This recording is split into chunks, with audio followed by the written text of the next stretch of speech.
খুব শীঘ্রই বিজেপি পশ্চিমবঙ্গে ক্ষমতায় আসবে এবং সেখানে অনুপ্রবেশ বন্ধ হবে। মমতা বন্দ্যোপাধ্যায় যদি তোষণের রাজনীতি জারি রাখেন এবং জাতীয় নিরাপত্তার মতো গুরুত্বপূর্ণ ইস্যুতে বিরোধিতা করেন, আপনি যদি তোষণের রাজনীতি করেন, অনুপ্রবেশের অনুমতি দেন এবং আপনার জন্য যদি শরণার্থী নাগরিকত্ব না পান, তাহলে মানুষ আপনার সঙ্গে থাকবে না। আশ্রয় নেওয়া ব্যক্তি আর অনুপ্রবেশকারীদের মধ্যে পার্থক্য জানেন না তিনি। মমতা বন্দ্যোপাধ্যায়কে অনুপ্রবেশকারীদের ঢোকানোর জন্য কাঠগড়ায় তুললেন কেন্দ্রীয় সরকারের এক মন্ত্রী। সিএ পোর্টাল ইতিমধ্যেই খুলে গিয়েছে আর এই নিয়ে চলছে শাসক বিরোধী চর্চা। বিরোধীদের একটা অংশ দাবি যে ধর্মের নিরিখে নাগরিকত্ব দেবে ভারত সরকার।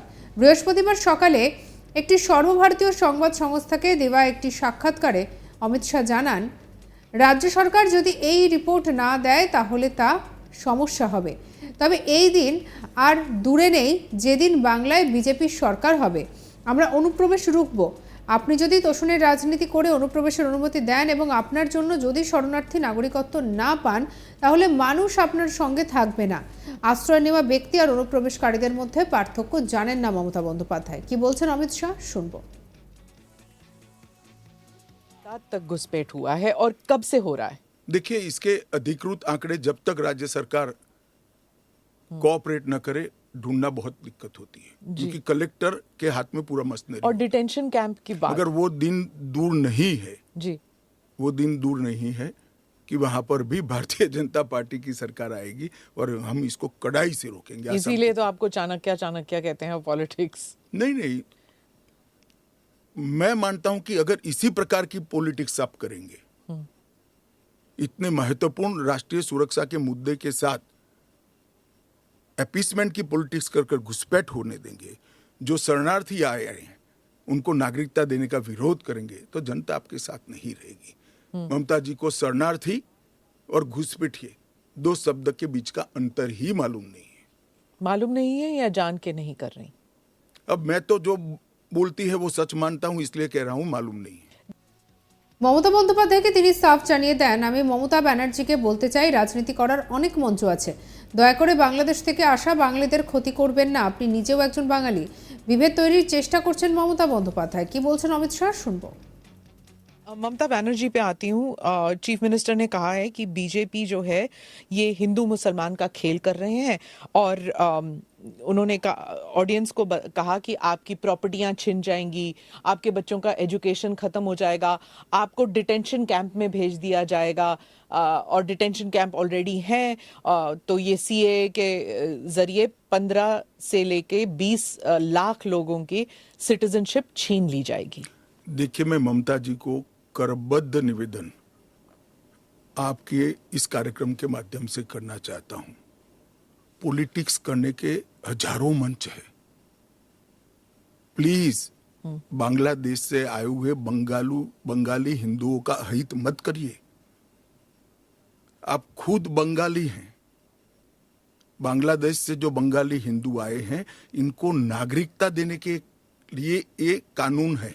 ममता जी को मैं खुली चुनौती देता हूं, इस कानून की धारा में से किसी की नागरिकता छीनने की एक धारा वो बता दे सार्वजनिक रूप से। वो खौफ पैदा कर रही है, हिंदू और मुसलमानों के बीच में विखवाद कराना चाहती है, अपनी वोट बैंक का कंसोलिडेशन करना चाहती है। ममता जी, इसको मत रोकिए, करने जैसा काम है, घुसपैठ रोकिए। স্বরাষ্ট্রমন্ত্রী জানিয়েছেন যে শুধু হিন্দু নয়, মুসলমানরাও এদেশের নাগরিকত্বের জন্য আবেদন করতে পারেন। কোনো ব্যক্তির যদি মনে হয় তিনি তার দেশে অত্যাচারিত হচ্ছেন, তাহলে তিনি এখানে সঠিক নথিপত্র নিয়ে আবেদন করতে পারেন। আমাদের দেশের সংবিধান ধর্মের বিচারে তৈরি হয়নি। এই দেশের নাগরিকত্বের জন্য সকলে আবেদন করতে পারেন। ভারত সরকার সুরক্ষা এবং বাকি বিষয়গুলি বিচার করে দেখব তাকে নাগরিকত্ব দেওয়া যাবে কিনা। পোর্টালে সমস্ত ভাষা রয়েছে, যে কেউ সঠিক নথিপত্র দেখিয়ে সময় নিয়ে আবেদন করতে পারবেন, এমনকি ইন্টারভিউয়ের জন্য নিজের মতো করে সময় বেছে নিতে পারবেন। যদি আপনার কাছে নথিপত্র না থাকে তাদের জন্য অন্য ব্যবস্থা নেওয়া হবে, কিন্তু সেই পদ্ধতি এখনো চালু হয়নি। তাই আপাতত যাদের নথি রয়েছে তারা আগে আবেদন করুক। কি বলছেন অমিত শাহ, শুনবো। कि आपने कहा कि धर्म के आधार पर दूसरा मुल्क बना, वहां पर शिया और अहमदी बलोच ये भी तो प्रताड़ित है वहां पर। देखिए, वो प्रताड़ना आंकड़ों के आधार पर इतनी सिद्ध नहीं की जाती और पूरी दुनिया में ये सारा ब्लॉक मुस्लिम ब्लॉक माना जाता है। आप मेरी बात समझ कर चलिए। और सिया अहमदिया वो तो छोड़िए, मुसलमान को भी अधिकार है यहाँ एप्लीकेशन करने का। हमारे संविधान ने रास्ता खोला है, वो एप्लीकेशन कर रेफ्यूजी के तौर पर ना रेफ्यूजी के तौर पर नहीं, नागरिकता लेने के लिए अप्लाई कर सकते हैं। भारत सरकार इनकी भारत की सुरक्षा और भारत की बाकी सारी चीजों को देखते हुए उसका निर्णय करेगी। अच्छा, तो एक रास्ता council या किसी कुछ- के लिए बंद नहीं है।